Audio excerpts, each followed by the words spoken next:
अभी देखो सामने जो है वो बहुत कम एरिया है और वहाँ से टर्न करना है गाड़ी को, तो यहाँ थोड़ी सी आपको जो है वो एक्स्ट्रा मेहनत करनी पड़ेगी। आज जिस गाड़ी का हम जो है रिव्यू, वॉक अराउंड और टेस्ट ड्राइव करने वाले हैं, टेस्ट ड्राइव जिसको क्या कहेंगे, ड्राइविंग एक्सपीरियंस कहेंगे, क्योंकि ये गाड़ी जो है हमारी है, हमारे पास ही रहती है। उसका नाम है मारुति इको। वैन सेगमेंट में अकेली गाड़ी है इंडिया में, इसका कोई कंपेटिटर नहीं है। इस गाड़ी को कह सकते हैं कि ये मारुति वर्सा की और मारुति ओमनी की जो है वो सक्सेसर है। मारुति वर्सा इतनी सक्सेसफुल नहीं हुई इंडियन मार्केट में, लेकिन जो है ये गाड़ी एक बहुत बड़ा मेजर हिट है, इसका कोई कंपटीशन नहीं है। कुछ और कार कंपनीज़ ने कोशिश की थी इसके जो राइवल्स हैं उसको निकालने की, लेकिन वो इसके सेगमेंट से काफ़ी ऊपर थे, जैसे कि निसान इवेलिया कह लो या फिर शेवरोले की एंजॉय कह लो। इस गाड़ी का अभी कोई और विकल्प नहीं है। ये गाड़ी सीएनजी ऑप्शन में भी आती है, पेट्रोल में भी आती है, 5 सीटर और 7 सीटर, 2 ऑप्शंस में ये गाड़ी आती है। क्योंकि गाड़ी हमारी ही है तो मैंने सोचा कि इसका एक प्रॉपर टेस्ट ड्राइव किया जाए, इसका प्रॉपर एक ड्राइविंग एक्सपीरियंस आप लोगों के साथ में शेयर किया जाए। गाड़ी की अगर ओवरऑल लुक की अगर बात करें, गाड़ी एक टॉल बॉडी इंस्टेंस के साथ में आती है। ये वाली जो गाड़ी है ये 5 सीटर वाली गाड़ी है। एक अच्छी बात जो इस गाड़ी की है वो ये है कि इसमें 1.2 लीटर का इंजन आता है। गाड़ी 75,000 किलोमीटर के ऊपर चल चुकी है। 75,000 चलने के बाद 1.2 लीटर इंजन की कैसी परफॉर्मेंस रहती है, लगभग गाड़ी कुछ दिन बाद, कुछ महीनों बाद, 6 महीने के अंदर 1 लाख किलोमीटर जो है वो चल जाएगी। ऐसी गाड़ी का ड्राइव रिव्यू करने में असलियत पता चलती है एक इंजन की, कि अगर मान लिया कोई इंजन है, शुरू में चला रहे हैं तो उसका तो परफॉर्मेंस अच्छा होगा ही होगा, लेकिन गाड़ी जब 70,000 75,000 किलोमीटर चल चुकी होती है तब इंजन किस तरीके से परफॉर्म कर रहा है, इसका जो एक्सपीरियंस है वो अलग ही होता है। जैसे कि हम मारुति की और गाड़ियों में देखते हैं, जैसे कि जितनी भी कॉम्पैक्ट गाड़ियाँ आती हैं उसमें सब में 1000 सीसी का इंजन होता है, लेकिन इसमें 1.2 लीटर का इंजन है। जब ये गाड़ी हमने ली थी तो ये गाड़ी लगभग 3,80,000 95,000 की ऑन रोड पड़ गई थी। मतलब इतनी सस्ती गाड़ी आज की डेट में 1.2 लीटर इंजन के साथ में जो है कहीं नहीं आती। हो सकता है कि अब इसके पैसे बढ़ गए होंगे क्योंकि जीएसटी वगैरह सब उसके बाद में लगना शुरू हो गया था और ये जीएसटी ब्रैकेट में गाड़ियां वगैरह आनी शुरू हो गई थी। ये मोटा मोटा था गाड़ी के बारे में। अभी गाड़ी का जो है पूरा वॉक अराउंड करेंगे। वॉक अराउंड करने के बाद में इसका जो है पूरा ड्राइविंग एक्सपीरियंस मैं आपके साथ में शेयर करूंगा। अभी तक का अगर मैं ये बताऊं, अपना जो पर्सनल एक्सपीरियंस है वो गाड़ी का इतना अच्छा रहा है। अगर कहीं पे जाना है और आपके पास में लगेज बहुत ज़्यादा है तो इसके अंदर जो इसकी सबसे बड़ी यूएसपी है वो इसका बूट स्पेस है। सीएनजी ऑप्शन में भी अगर आप गाड़ी के साथ में जाते हैं तो सीएनजी को लगवाने के बाद में जो सबसे बड़ी समस्या होती है कि जो है वो बूट स्पेस जो है वो एकदम ख़त्म हो जाता है और आपको जो है रियर सीट का यूज़ करना पड़ता है। वो प्रॉब्लम इस गाड़ी में बिल्कुल भी नहीं है। सीएनजी लगवाने के बाद भी बूट स्पेस जो है वो इतना बचता है कि आप उसमें अच्छा खासा लगेज जो है वो फिट कर सकते हैं। चलिए फिर शुरू करते हैं इसके वॉक अराउंड से। तो ये गाड़ी का जो है वो ओवरऑल लुक है जो इस टाइम आप देख पा रहे हो, ठीक है। अब एक बार मैं आपको इसका इंजन खोल के दिखाता हूँ, उसके बाद में इसके रियर सीट्स वगैरह का, फ्रंट सीट्स वगैरह का, डैशबोर्ड में क्या क्या इसमें आया था, वो सारी चीज़ें एक एक करके हम डिस्कस कर लेते हैं। उससे पहले अगर गाड़ी की तरफ देखें तो देखो गाड़ी जो है एक तरीके से जो पहले मारुति की ओमनी आती थी उसकी बड़ी बहन लगती है और मारुति वर्सा जो आती थी उसकी छोटी बहन लगती है। गाड़ी के अंदर इसमें बॉडी रोल तो है, बॉडी रोल तो डेफिनेट सी बात है, जब इतनी ऊँची गाड़ी है तो उसमें बॉडी रोल तो होगा ही होगा। उसके अलावा जो गाड़ी के टायर की प्रोफाइल है, गाड़ी के अंदर R13 के टायर्स देखने को मिल जाते हैं। 13 इंच के यहाँ पे टायर लगे हुए हैं। और गाड़ी का एक बार इंजन खोल के मैं दिखाता हूँ। कुछ इस तरीके का गाड़ी में इंजन आता है। इंजन के जो मेजर कंपोनेंट्स हैं वो गाड़ी में आगे जो फ्रंट सीट्स हैं उनके पीछे दिए गए हैं, तो वहाँ पे जो है ज़्यादातर इंजन का स्टफ़ दिया हुआ है। यहाँ पे जो है वो थोड़ा बेसिक सी चीज़ें, रेडिएटर और जो आपका ऑयल टैंक होता है, फ्यूल टैंक होता है, वो सब, ब्रेक ऑयल टैंक होता है, वो सब दी गई हैं। गाड़ी के अगर हेडलैम्प सेटअप की बात करें तो यहाँ पे आपको बेसिक से जो हैं वो हेलोजन हेडलैम्प्स देखने को मिल जाते हैं। उसके साथ में एक साइड टर्न इंडिकेटर और उसके बगल में एक पार्किंग लाइट आपको देखने को मिल जाती है। उसके अलावा जो यहाँ पे साइड मिरर्स दिए गए हैं वो बेसिक से दिए गए हैं, manually operated, completely manually operated वाले मिरर्स जो हैं वो यहाँ पे दिए गए हैं गाड़ी में। जो सेकंड डोर है आपका वो गाड़ी का जो है वो स्लाइड वाला रहता है, वो स्लाइडिंग वाला डोर रहता है, कुछ इस तरीके से खुलता है,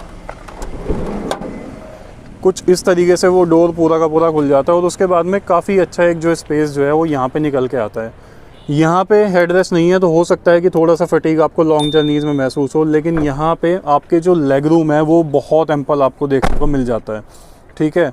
उसके अलावा सीट्स की यहाँ पे बात करें तो सीट्स यहाँ पे बेसिक फिक्स्ड हेडरेस्ट के साथ में सीट्स आती हैं, इसमें कोई डिटैचेबल हेडरेस्ट जो है वो नहीं होता। गाड़ी के अगर फ्रंट की बात करें तो यहाँ पे आपको नॉन पावर स्टीयरिंग वाला स्टीयरिंग व्हील आपको देखने को मिल जाता है। ये थोड़ा सा एक कह सकते हैं कि डिसएडवांटेज है गाड़ी में।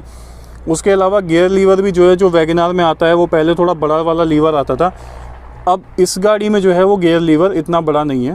उसके अलावा स्पीडोमीटर की बात करें तो यहाँ पे बेसिक सा आपको स्पीडोमीटर देखने को मिल जाता है, और यहाँ पे स्पीड के साथ साथ लेफ़्ट में आपके जो इंडिकेटर्स वगैरह हैं और राइट में आपके जो किलोमीटर्स वगैरह हैं वो डिस्प्ले होते हैं। एसी की अगर बात करें तो यहाँ पे basic AC unit manual operated आपको देखने को मिल जाती है, और म्यूज़िक सिस्टम जो है वो इस गाड़ी में नहीं आया था, तो वो जो है वो हमने अलग से लगवाया था। बेसिक सा यहाँ पे डैशबोर्ड है, लेकिन जो डैशबोर्ड है वो भी डुअल टोन में आपको देखने को मिलता है। बड़ी मोटी बात यह है कि 4 लाख रुपए में आपको 12 सीसी के इंजन वाली इतनी स्पेस वाली गाड़ी मिल रही है। पावर विंडोज़ जो है वो गाड़ी में नहीं आई थी, पावर विंडोज़ हमने बाहर से लगवाई थी बाद में।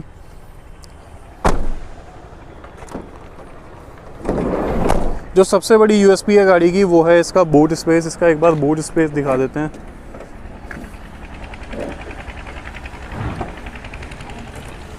कुछ इस तरीके से, मतलब की कंट्रोल इसका जो है वो बूट का ऑपरेशन है।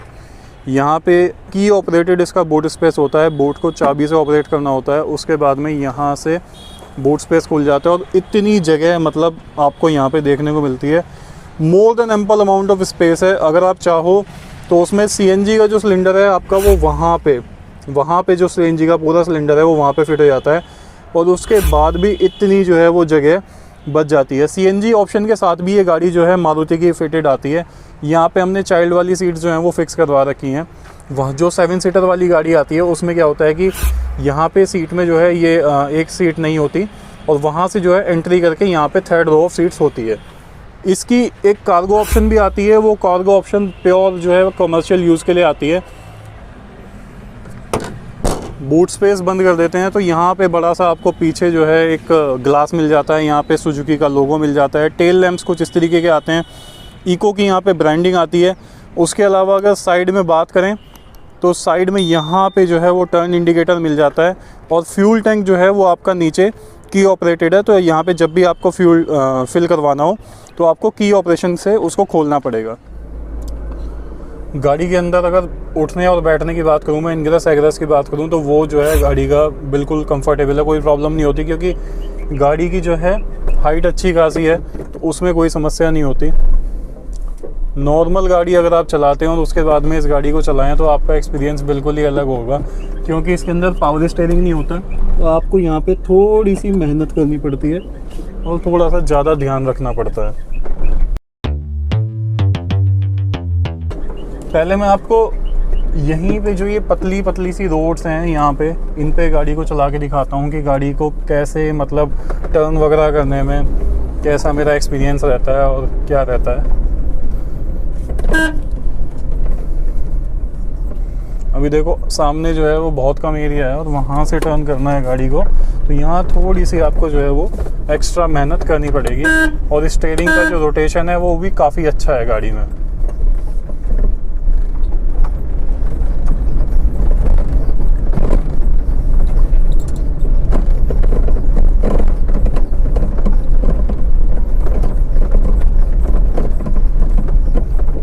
आप देख पा रहे होंगे कि यहाँ पे जो है सड़क ऑलमोस्ट बिल्कुल नैरो, बिल्कुल गांव का एकदम कच्चा रास्ता है।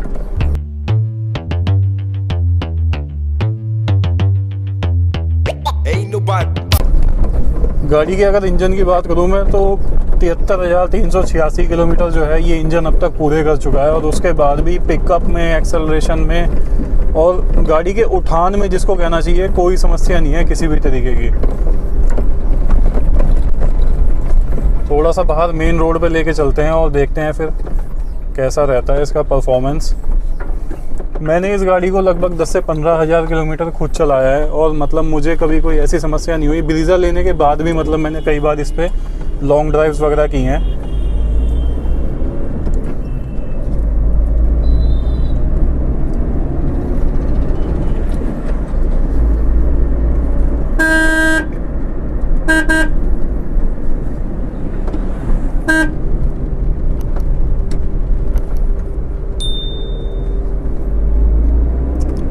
एक चीज़ जो इसकी है, इसमें इको में बैठने के बाद में व्यू बहुत कमांडिंग मिलता है। बोनट के पॉइंट्स तो आपको नहीं दिखेंगे क्योंकि बोनट जो है वो थोड़ा स्लांट है, तो बोनट के पॉइंट्स तो नहीं दिखते, लेकिन व्यू आपको बहुत कमांडिंग दिखता है। आपको पूरा का पूरा रोड का एक अच्छा खासा जो है वो विजिबल एरिया जो है आपको महसूस होता है और वो दिखाई देता है। उसके अलावा अगर मैं बात करूँ तो गाड़ी में हायर स्पीड्स पे बॉडी रोल जो है वो बहुत ज़्यादा, ये गाड़ी बहुत ज़्यादा तेज़ स्पीड्स के लिए, मतलब मैं प्रेफर नहीं करूँगा कि 80 से ऊपर इस गाड़ी को चलाया जाए।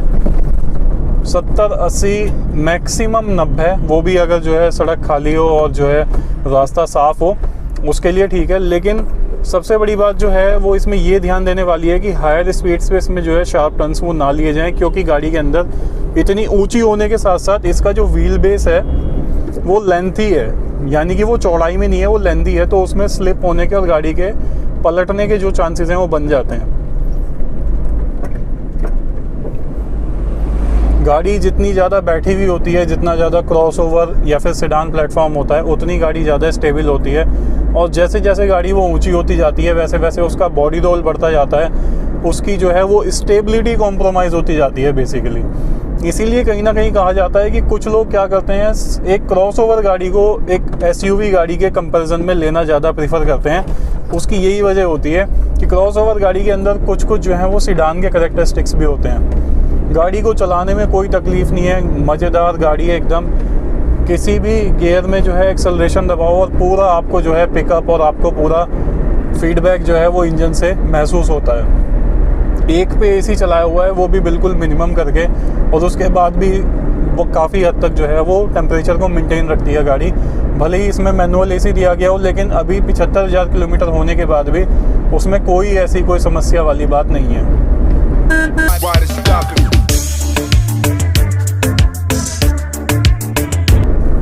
60-70 के आराम से इसमें स्पीड में चलाते रहो और सीएनजी ले लो बड़े आराम से। जो आपके अगर आपके ऐसे काम हैं कि आपको लोकल का बहुत ज़्यादा लगेज वगैरह का, ट्रैफिक का आपका छोटा बिजनेस है, या फिर आपका ऐसा काम रहता है फैमिली वाला आपका रहता है, 5 सीटर 7 सीटर आपको गाड़ी चाहिए और आपका बजट कम है और आपको उसमें थोड़ा सामान वगैरह का ज़्यादा रहता है कि आपको स्पेस की रिक्वायरमेंट है, और अगर आप इस गाड़ी को चूज़ करते हो तो मेरे ख्याल से कोई समस्या वाली बात नहीं है। काफ़ी अच्छी गाड़ी है, कोई किसी तरीके की कोई प्रॉब्लम नहीं है।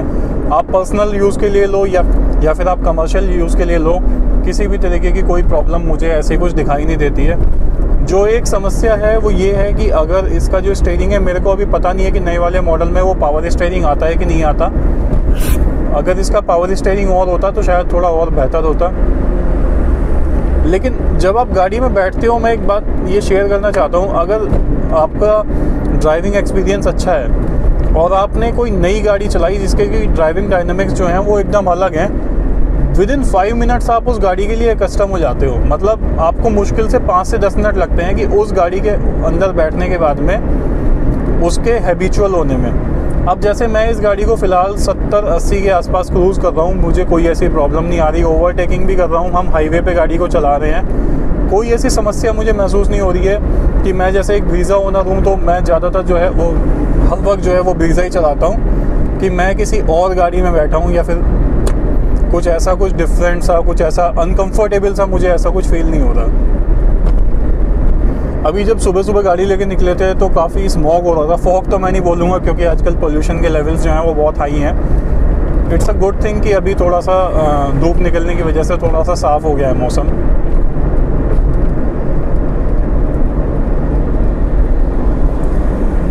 एक चीज़ और है, थोड़ा सा गाड़ी में हल्का हल्का कहीं कहीं पे जो है वो पार्ट्स वगैरह में थोड़ा सा नॉइज़ वगैरह जो है वो थोड़ा सा जो है वो आने लगता है।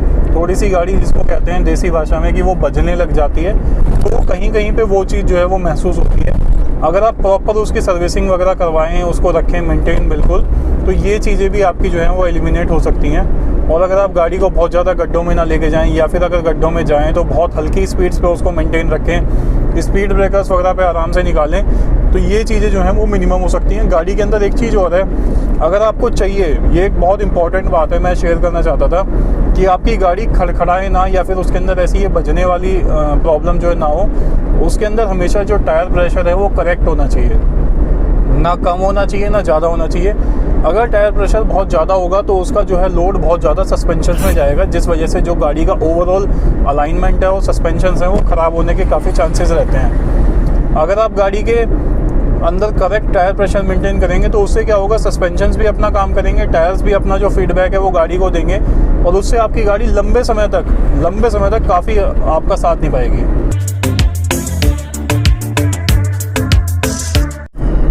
गाड़ी के अंदर बेसिक से लीवर्स जो हेडलाइट्स के और जो इंडिकेटर्स के जो हैं वो देखने को मिल जाते हैं। बड़ा बेसिक सा सेटअप यहाँ पे दिया गया है। जितनी चीज़ों की ज़रूरत है, जो बेसिक चीज़ें हैं उतनी ही चीज़ें दी गई हैं, उससे फालतू कोई चीज़ नहीं दी गई है। लेकिन जितनी चीज़ें दी गई हैं, जो भी चीज़ें हैं वो अपना अच्छे से काम करती हैं और over the period of time जो है वो काफ़ी आपका जो है वो साथ निभाती हैं। ऐसा नहीं है कि आपको रोज़ रोज़ परेशानी आ रही है, तकलीफ़ हो रही है कि आज ये चीज़ ख़राब हो गई, आज वो चीज़ ख़राब हो गई।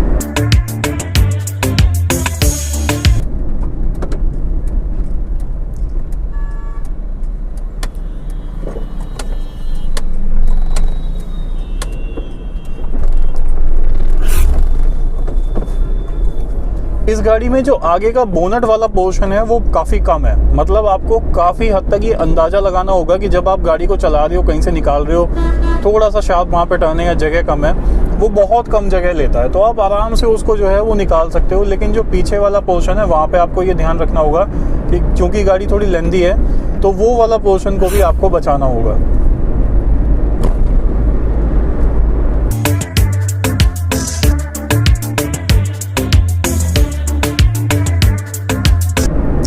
जितनी भी इको की ड्राइविंग से रिलेटेड बातें थी, जो भी मुझे महसूस हुई, वो सारी मैंने आप लोगों के साथ में शेयर की।